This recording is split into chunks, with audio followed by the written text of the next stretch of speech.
Hola, ¿qué tal amigos? Cordial saludo, saludo de bienvenida para todos ustedes, nuestros amigos, los amigos de cerca, originando desde la hermosa ciudad señora de Colombia, la ciudad de Guadalajara de Buga, Valle del Cauca, el departamento del Sol Alegre.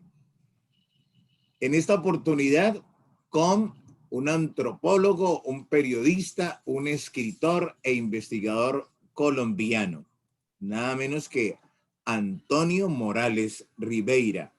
Muchísimas gracias, Antonio. Bienvenido a De Cerca. Hola, muy buenos días, tardes o noches, porque pues ya en internet no hay tiempos precisos. William, qué gusto de verte y de verte también a tu audiencia, a la gente del Valle del Cauca, uno de los lugares preferidos de mi vida desde muy joven. Adoro el Valle y todo lo que representa. Y a tus órdenes para que conversemos, desde luego. Pues por acá con las puertas abiertas, ¿no? Ya sabe Gracias. su merced que esta es su casa, Guadalajara de Buga Valle. Bueno, Sí, señor. hablemos de café picante. ¿Cómo nace esta iniciativa? Bueno, el programa que hacemos en YouTube y que pasa por Facebook, por las redes sociales y tal, se originó con mi compañera de trabajo, Ana María Arango. Habíamos hecho durante 3 años un programa en Canal Capital que tuvo un cierto éxito, que se llamaba El Primer Café. Y después de salir de allá, a finales del año 2015, cuando terminó la alcaldía de Petro, pues nos quedamos sin trabajo y evidentemente no era muy fácil de encontrar posibilidades de tener una relación con la audiencia. Entonces decidimos armar un programa en Internet que fundamentalmente estaba circunscrito, como lo ha estado, pues al humor político, a la opinión. Y a lo largo de 4 años hemos mantenido el café picante. Se nos ha cambiado un poco debido pues a las circunstancias del país.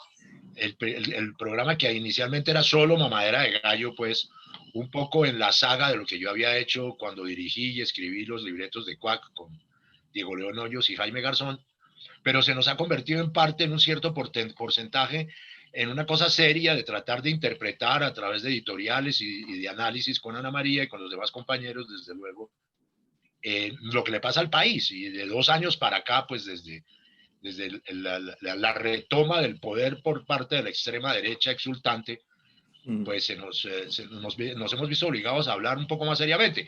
Obvio, William, que no hemos olvidado de ninguna manera el humor, la mamadera de gallo, la caricatura, la exageración, las interpretaciones, las imitaciones que hacen los compañeros, Paola, Guarnizo, Javier Zambrano, que es una maravilla para hacer voces y para hacer todo tipo de notas, es nuestro editor. Que es otra Eh, forma de hacer periodismo, ¿no? sí, claro. Y ahí vamos, William, ahí vamos. Estamos, bueno, una audiencia más o menos consolidada entre Facebook y YouTube, entre 300 y 400 mil personas que nos ven cada semana, lo cual pues no es despreciable.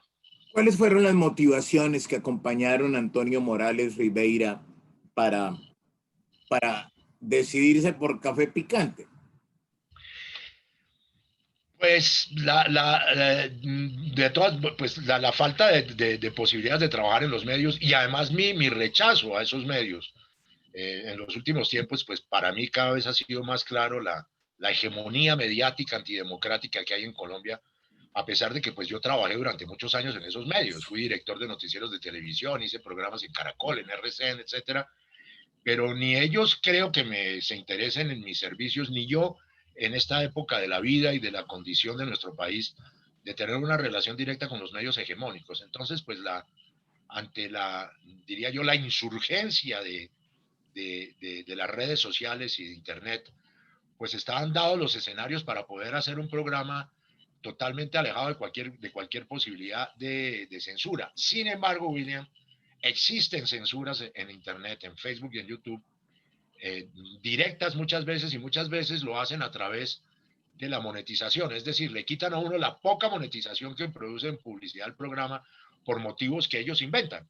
Mm. Entonces resultan los programas restringidos, pero afortunadamente tenemos el apoyo de la gente que nos financia, que nos ayuda económicamente a través de diversas vías como un crowdfunding que se llama Lavaki, PayPal, Bitcoin, Patreon y pues cuentas corrientes donde de eso vivimos, subsistimos más que vivir. Fue determinante, dicen que cuando se calla un periodista, se calla tu derecho a saber. Fue determinante el crimen horrendo y repudiable de nuestro amigo en común, Jaime Garzón, eh, para que su merced tomara esa postura de alejarse de esos medios convencionales, tradicionales y fortalecer su postura. Pues de alguna manera sí, claro que tuvo una influencia, es un campanazo más para entender que el asesinato es una forma de hacer política en Colombia, tanto a la extrema derecha como a la extrema izquierda. Estamos hoy ante el escenario de las confesiones de las FARC, que son tremendas, pero que hacen parte de la paz y que deben ser asumidas en la JEP. O sea, aquí no estaban en un juego de niños, había una guerra de lado y lado. Después de lo de Cuac y del asesinato de Jaime, pues yo me tuve que ir del país un buen tiempo, unos casi 10 años que viví fuera, viví en Francia, y sin embargo seguí en contacto y trabajando con los medios hegemónicos. Trabajé en la FM, RCN, trabajé en Caracol Televisión, en el canal, hice un programa de entrevistas muy chévere que se llamaba El Radar, y ahí más o menos había todo tipo de libertades en ese momento, pero se han agudizado las cosas. Y trabajé en la radio también, en otras radios y bueno, diversas cosas. Pero a partir de la experiencia en Canal Capital fue cuando se cerraron todas las cosas para nosotros, y no solamente para mí como periodista, sino para muchos periodistas, y se abrieron las otras puertas, las de Internet. Entonces, pues, se unieron el hambre con las ganas de comer, el hambre de tener un sitio en plena libertad de crítica y la necesidad, pues, de tener un contacto con la opinión, que lo tenemos todos nosotros a través de esto, a través de ¿A qué Zoom, a se través de puede las... deber, a qué se podrá deber que ese cierre de puertas en el canal? En los canales, Sí, su pues merced yo dice creo que que, mire, William, yo siempre he sido de izquierda, con relaciones cercanas a la izquierda y con militancias y todo eso. Ahora no, en este momento no. Y a mí lo que me ha pasado con la vida, a diferencia de otras personas, es que me he radicalizado en el buen sentido de la palabra. Es decir, no veo ninguna opción en el país para el futuro, para la equidad y para la vida misma que no sea la ampliación de la democracia. Es decir, estoy lejos de creer pues en que se necesitan acciones revolucionarias como tal para cambiar el destino de la gente, pero sí unas reformas radicales y una profundización de la democracia que no pasa de ninguna manera por el régimen establecido. Es decir, yo soy respetuoso de esa democracia liberal en la que vivimos, pero pues que es que no existe, ni siquiera en lo electoral, porque pues hay un fraude permanente en las elecciones.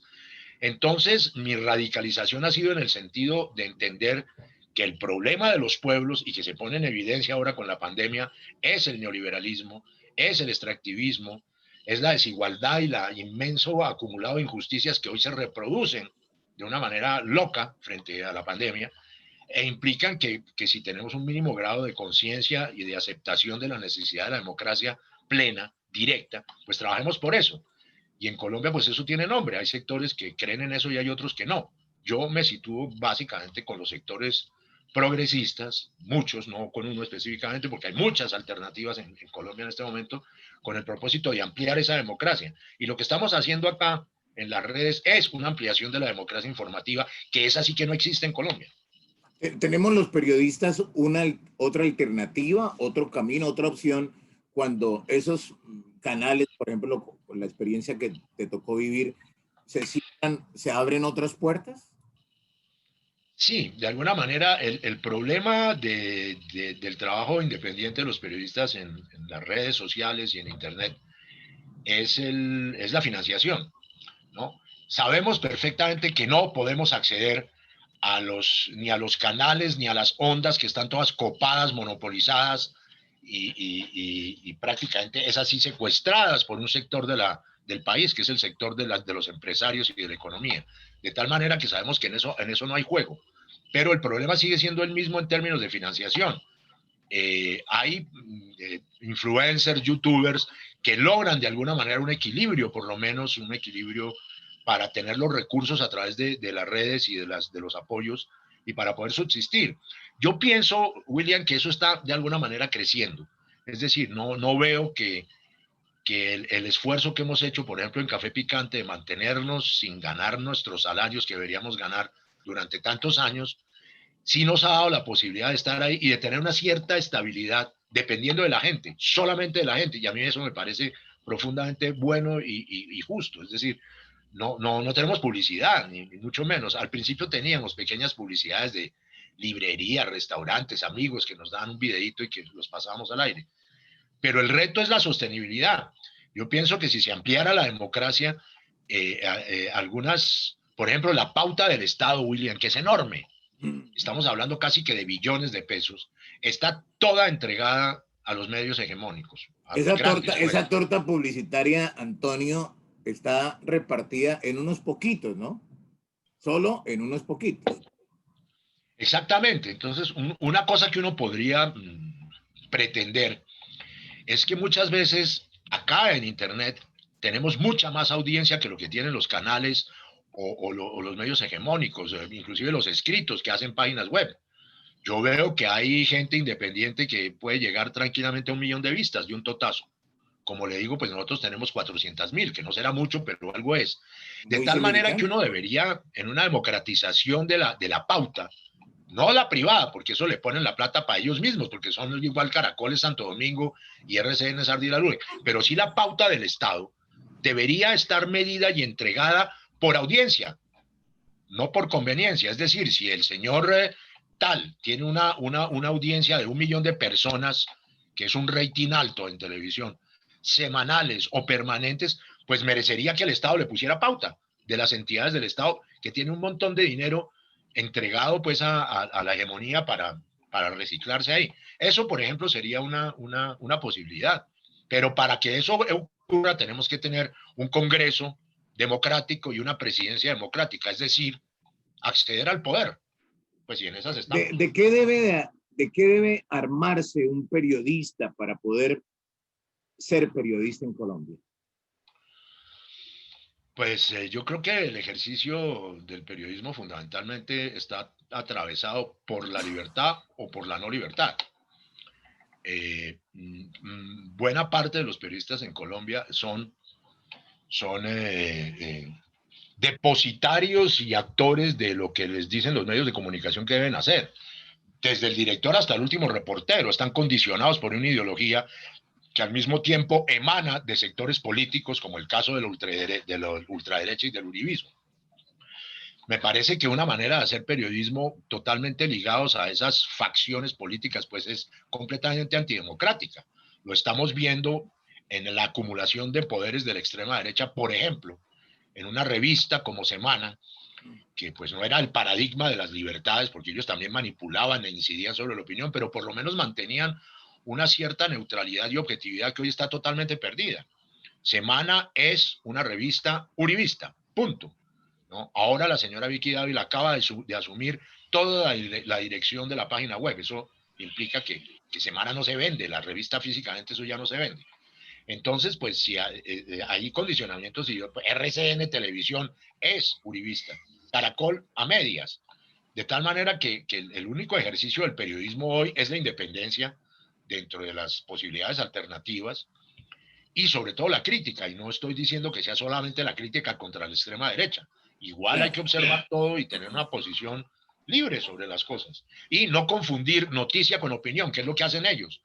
Nos venden como si fuera noticia objetiva lo que ellos opinan. Semanas son expertos en eso.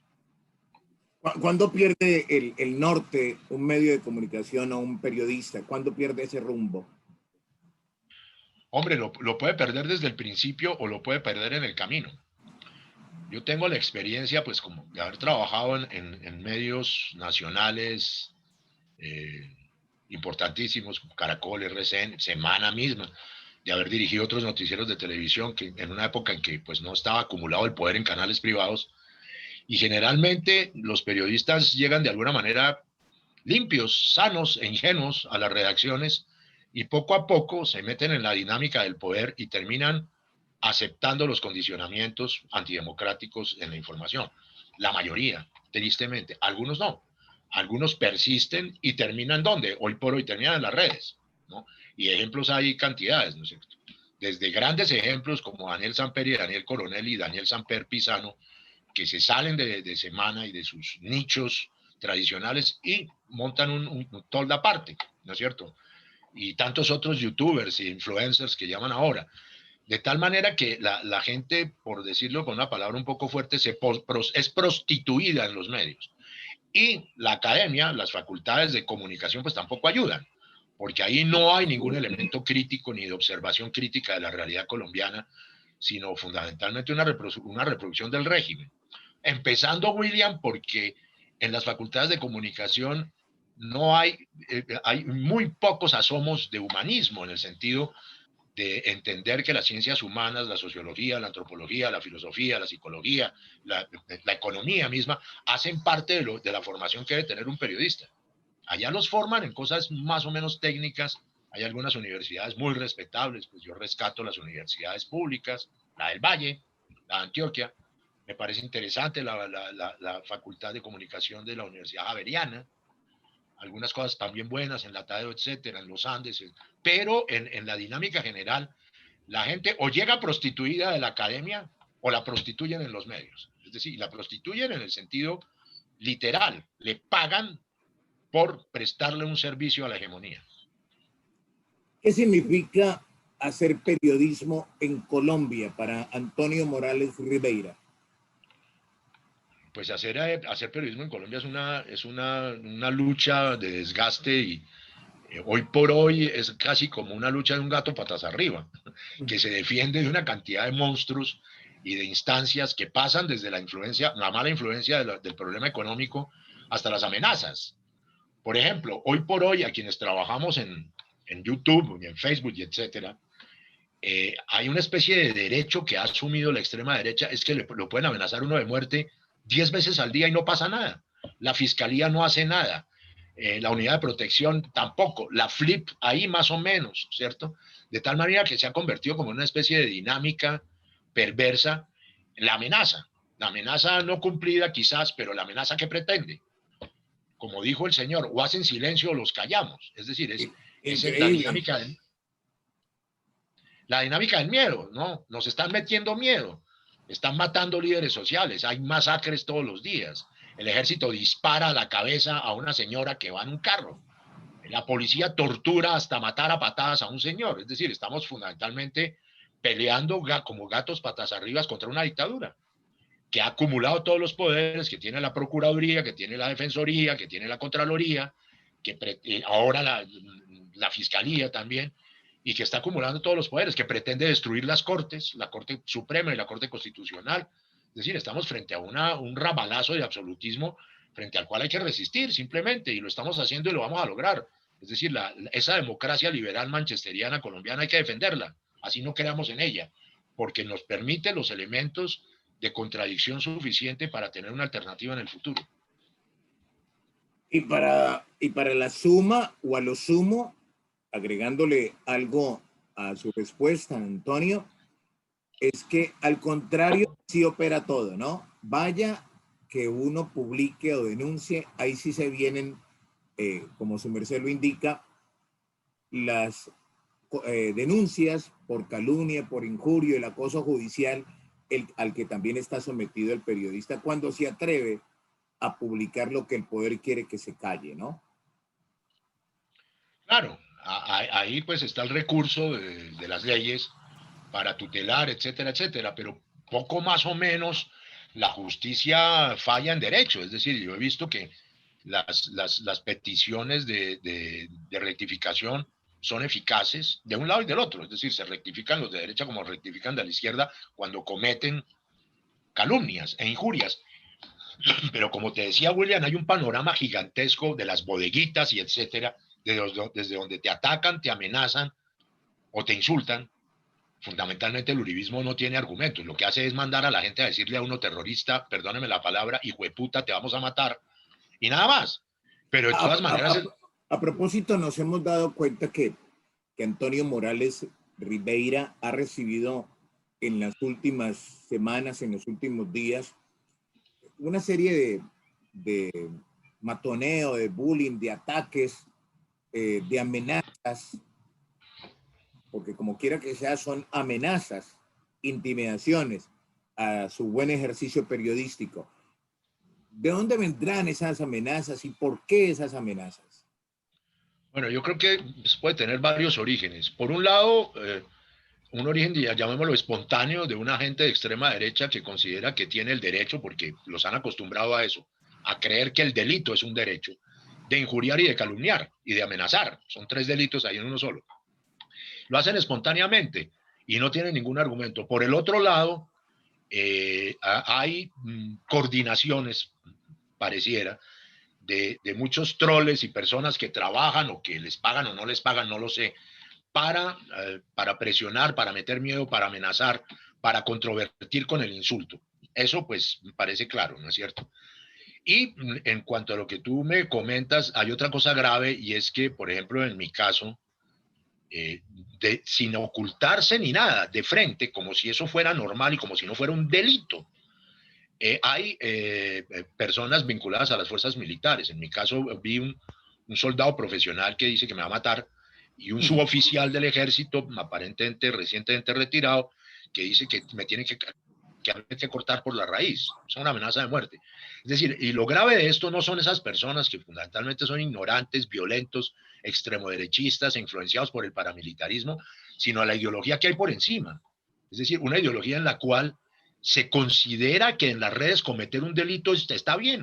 Es decir, que no está mal amenazar a la gente, ni insultarla, ni calumniarla, ¿no es cierto? ¿Les parece bien? ¿Por qué? Porque desde los autores ideológicos de este país, y sabemos aquí de quién estamos hablando, se está nutriendo a esa gente ignorante y fundamentalmente no educada, o maleducada, o malformada, o formada para la guerra, para que actúen de esa manera, para que crean que es legítimo calumniar, injuriar y amenazar, y no pasa nada. La fiscalía no trabaja en la unidad de delitos informáticos de la fiscalía, no hace nada. Uno pone eso, yo le envío a la fiscalía y simplemente no. O sea, habría que poner denuncias y sabemos que poner denuncias aquí no conduce a nada. Eso lo archivan en un minuto.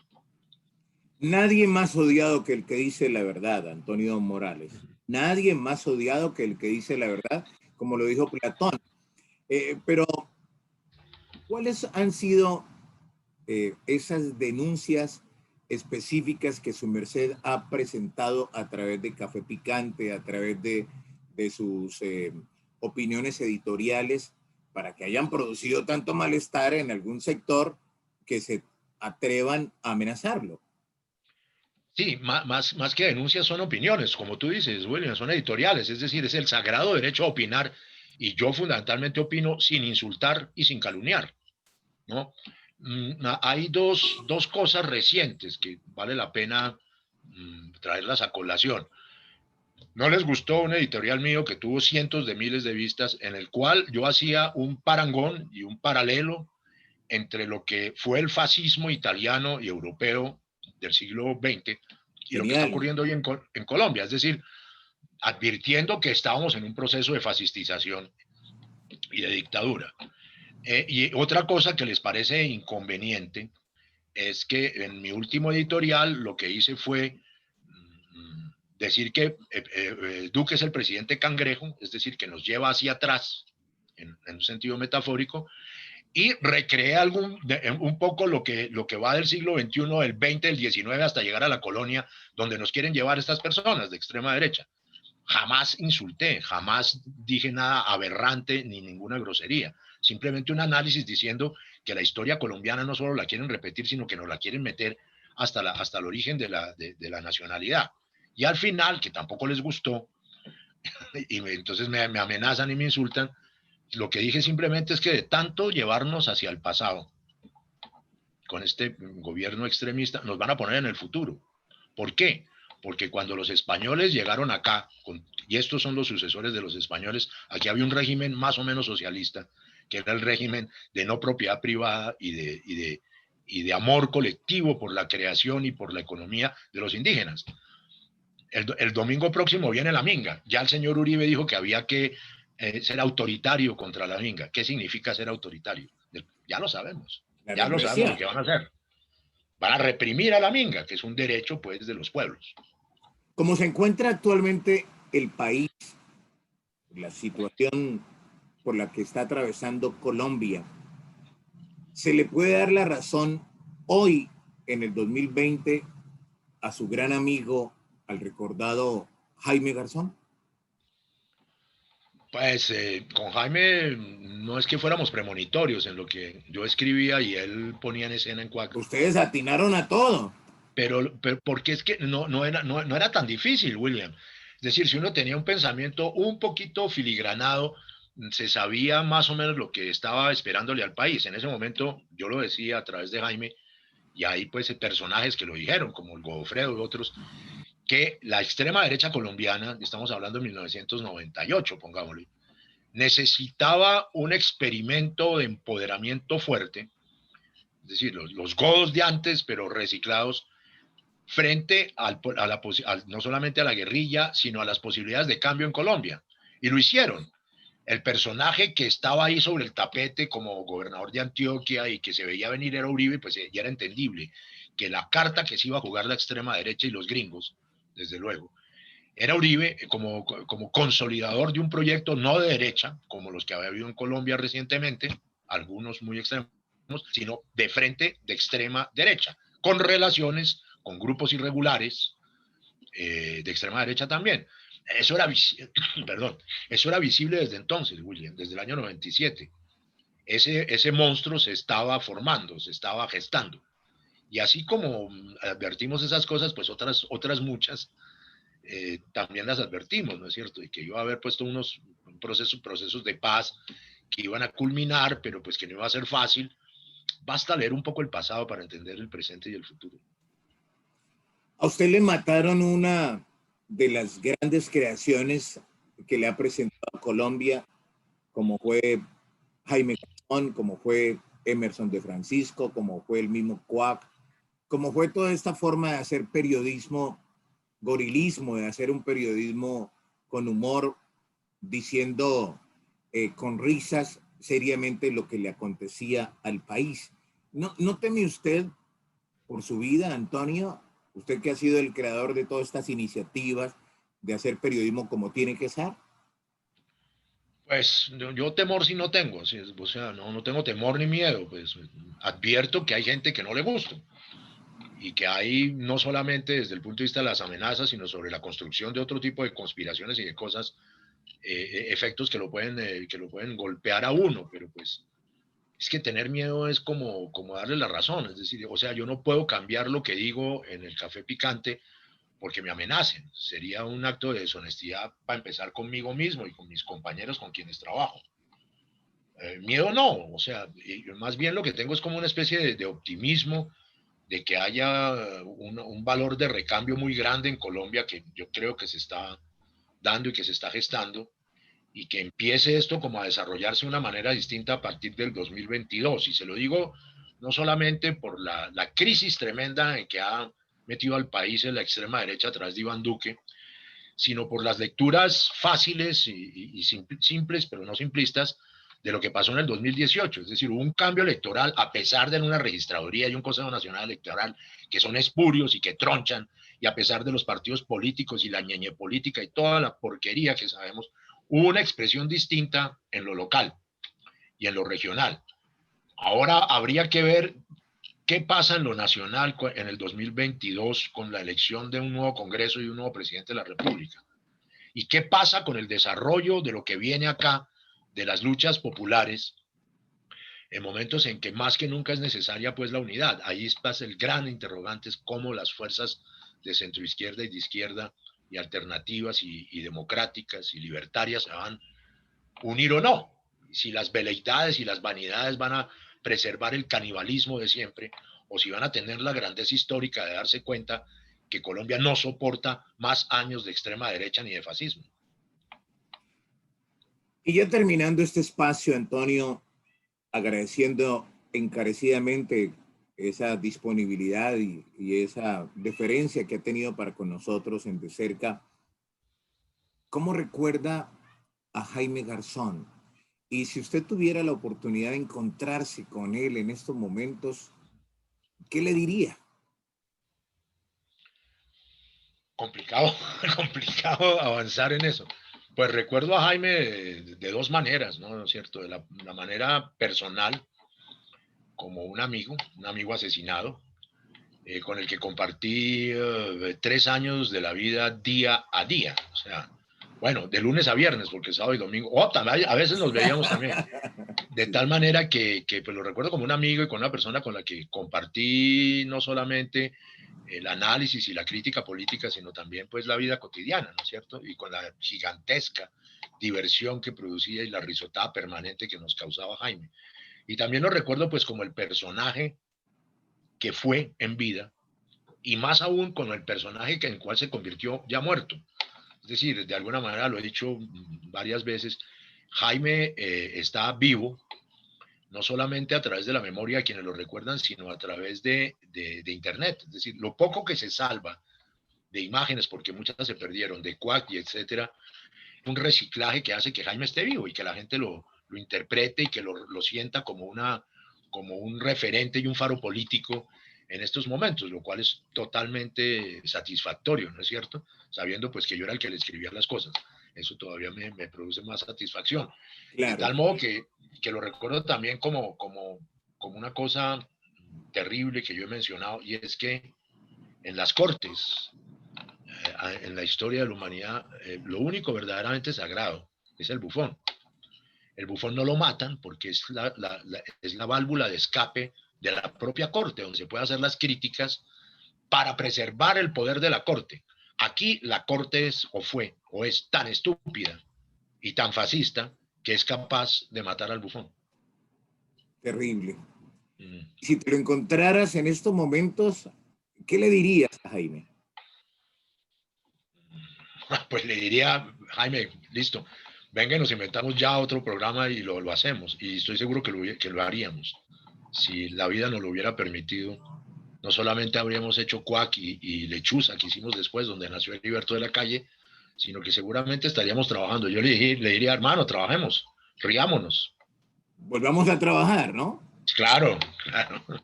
Dicen que uno se muere cuando lo olvidan, así esté viviendo, y lo hacen vivir cuando lo recuerdan, así haya muerto.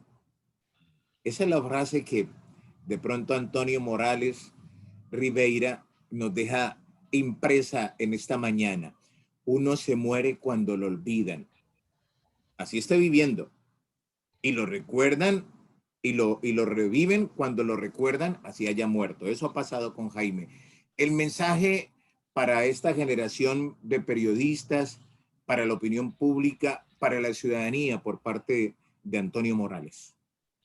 Bueno, yo creo el reto fundamental de la Colombia contemporánea es la profundización y ampliación y el revolcón gigantesco en la democracia. O sea, yo creo en una democracia directa, en una democracia no solamente electoral, sino participativa, reconstructiva de la ética y del tejido ético de este país totalmente destruido. Yo creo en eso y veo y observo en las generaciones más jóvenes, es decir, los millennials y los más chiquitos, los que van a estar en la calle, los que están en la calle peleando, una vocación de cambio y sobre todo de interpretación a través de la formación mental y política de la necesidad de esa transformación del país. Van a hacer todo lo posible, evidentemente, por detener ese futuro y por interrumpir una secuencia fundamental de conquista de escenarios democráticos. Pero yo creo que la fuerza de la juventud y la transformación moderna y la modernidad están cerca, no están tan lejos como estaban hace algunos años. Cuando nosotros éramos sardinos, jóvenes, nos parecía tan lejos llegar a cualquier cambio democrático en este país. Hoy hicimos cosas por buenas y malas por lograrlo. Hoy yo no lo veo tan lejos y ese es mi mensaje y mi optimismo muy grande por la juventud. Antonio, pues muchísimas gracias nuevamente por habernos permitido entrar a su casa, a su estudio. Ya vemos su buena biblioteca. Mil y mil gracias por esta deferencia que ha tenido para con nosotros. Lamentablemente la tecnología no está tan avanzada como para brindarle un café, pero nos lo tomamos cada uno en su recodo, ¿no? Mil gracias. Mírelo, aquí está. Salud. Muchas Salud. gracias, William Vianney. y nos volvemos a ver cuando usted quiera. Y saludos a todos, un gran abrazo. Y píllense Aquí, el café picante, que está muy divertido. aquí vamos lógicamente, a hacerle resonancia a ese importante ejercicio periodístico que su merced está haciendo a través de Café Picante. Antropólogo, historiador, investigador colombiano y un excelente periodista, Antonio Morales, estuvo de cerca. Antonio Morales Ribeira. Yo soy William Vianney Solano, de cerca, periodismo independiente. Con permiso.